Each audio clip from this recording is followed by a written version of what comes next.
Welcome back, Stasa23 here, back again with some knife therapy, and today I have for you the Kizer Towser K. This is an Azo design, which is, he's a main designer for Kizer, and he does some really cool work. I was excited when this came out for a few different reasons we will discuss in a little bit. The Towser K comes in at $69, and you can also get it in a red linen micarta scale with the satin blade instead of the blue one. Sorry if you hear something in the background. My neighbor has a chopper and he's of course had to start it up when I started the video. But let's get some specs out of the way. You have a total length of 8 inches, so it's in that larger size range. Blade length of 3.5 inches, a grip area of either 3.5 inches from here to here, or you could choke up right here to 4 inches. So it's going to fit large, extra large hands. You have a handle thickness from here to here of 0.51, so a little above average, and a close width in the pocket from here to here of 1.43 inches, blade stock thickness of 0.12 inches, and the behind the edge thickness on my particular knife at the thinnest portion is 13 thousandths. Very, very nicely done there. But let's take a closer look at this. You have this large cleaver shaped blade with a nice even satin finish on there. You have horizontal satin on your on your primary grind, and on your flats you have vertical and horizontal on the flats. God, I can't get it out today. You have dual thumb studs that are nice and comfortable. As you can see there, you have that step type, and they're not sharp at all. You have a nice long row of fine cut jimping. Very well done there. If you like jimping, this is some good stuff. It's going to grip onto that thumb when you need it to, and if you don't, it's not going to tear it up as well. You also have a perfectly executed sharpening choil that's going to give you some life in your sharpening before you start to widen up toward the back right here. You got the Kizer logo tastefully done right there, so it's off that main part of the blade, and it's rocking 154 cm blade steel, which is a stainless steel, one of my favorite budget steels that Kizer offers. They do an excellent job on it. And flip it over, you have the name of the knife, the Towser K, and the Azo mark right there. Very, very nicely done. And all the cutting I did, it was a pleasure. This thing went through cardboard with minimal effort whatsoever. With that high flat grind, it was nice going through the material. The knife came extremely sharp from factory, and the cardboard cutting was a cakewalk. It breezed through the cardboard. It held its edge the entire time. And I noticed whenever I got to the wood shaving that it was comfortable in the light shaving back here, in this back normal position right here, but whenever I got to the really forcefully pushing down on it, this wasn't as comfortable as this choke up spot. You have a nice little flat spot right here with that fine cut jimping on it, so you're not going to slide on it. Really locks in that finger. And this right here, I could get a lot more pressure and power behind this blade. I noticed I could control the tip better, and the amount of pressure I could put down with this pushing down on it was really, really nice. That also remained comfortable. And for me, the star of the show for this knife is its incredibly smooth action. Let me back it out a little bit. This knife has probably it could be the smoothest knife in my collection. I don't know. I haven't really went through them all, but just watch this. I mean, when I say drop shut and watch comes out, I mean, you just put your finger on that stud, whoop. You can also slow roll it. Now, it does kind of jump ahead of you a little bit because it has a little bit of a poppy detent like Kizer's known for. I can easily spotty flick it. It's just comfortable. The thumb stud's comfortable for me, and that's saying a lot. That's something I really enjoy, especially being a thumb deployer. they were able to accomplish such a smooth action, besides, having everything squared up. And that's a number one, that all the stuff is square. You don't have anything pinching any one side. But along with that, they have multi-row ceramic bearings in this one. So that really aids in that buttery smooth action. On top of that, you have a ceramic detent ball. So you have that excellent closing, that drop shut action, and you have that very smooth, powerful, rocket-like action coming out of the scales. And it's just, it's one of those fidget knives you can sit there all day and just whoop, whoop. It gets fun, And the more it breaks in that detent, the better it feels. And it remains, with that nice thwack when it comes out of the scale. Definitely gotten the dirty eye from my wife several times, flipping this knife open and close, open and close. All right, let's go off to the handle scales. It's one thing that I've been enjoying with Kizer. They've been trying new things. And this handle scale material is different than anything they've ever used. It's called Richlite. It's very similar to micarta, except micarta uses mainly fabrics like canvas, linen, and stuff like that. They strictly use paper and then with their resin and pressured and heated and stuff like that. And this material is supposed to be more dense than micarta. It's got very good machinability. They say it machines kind of like wood, which is awesome, because if you ever grind on wood, you know how easy it is to grind on. So it makes it a good application for knife scales. It's been around for many, many years in countertops and other things like that.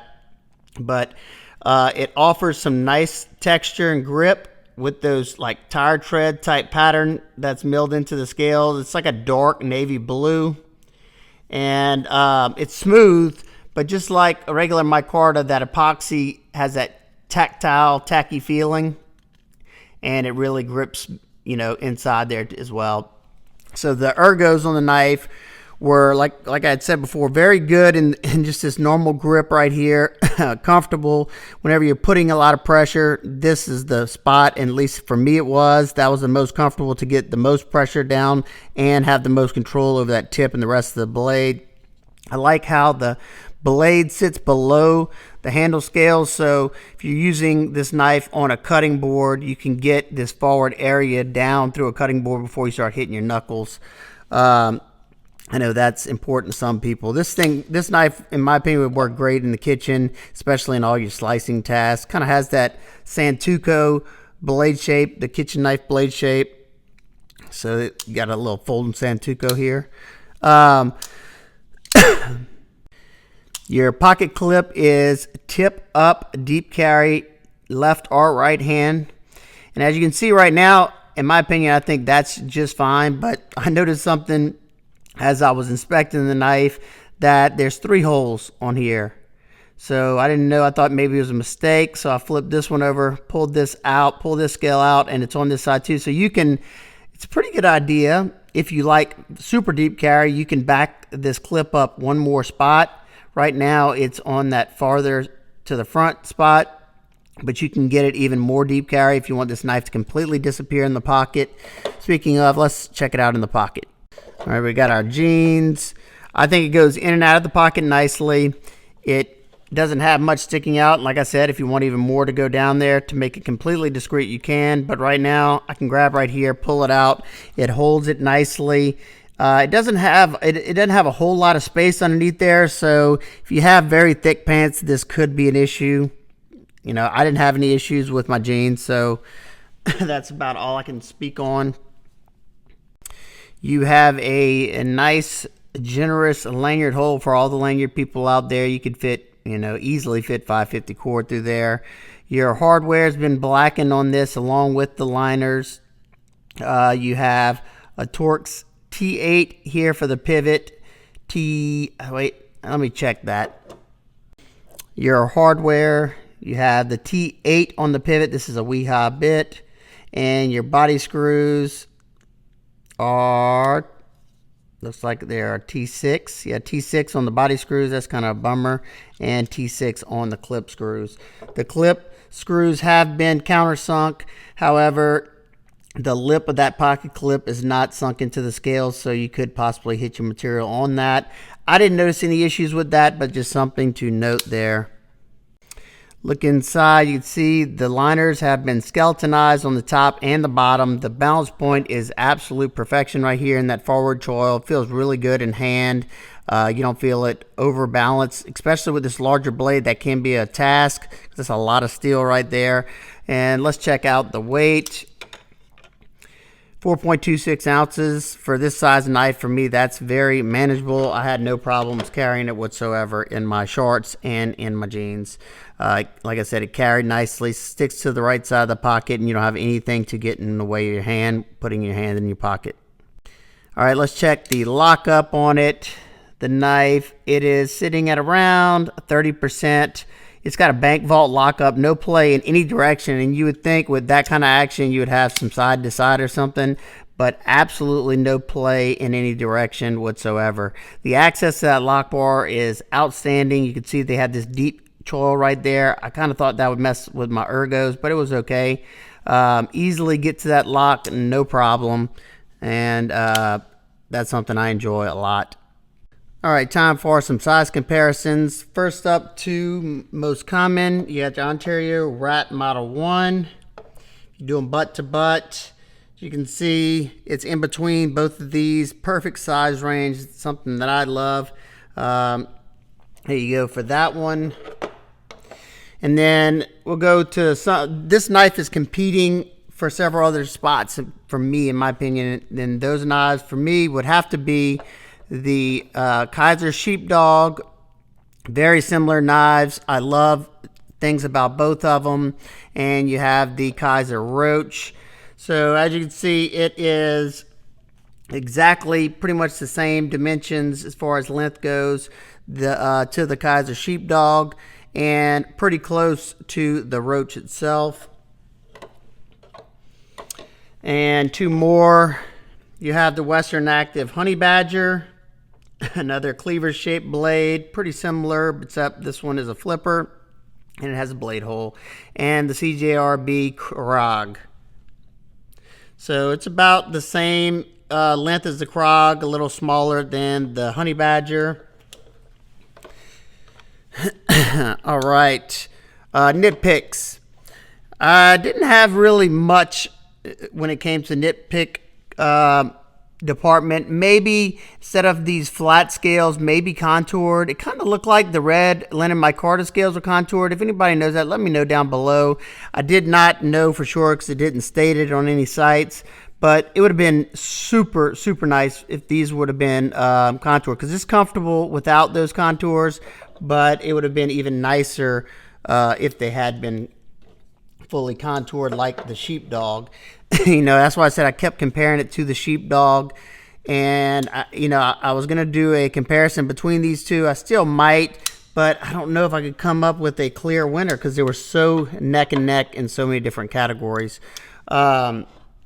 Also, the only other thing, and this is something that it's not really an issue on this knife, but something I'll state, I would have liked to see them inset the clip into the scales.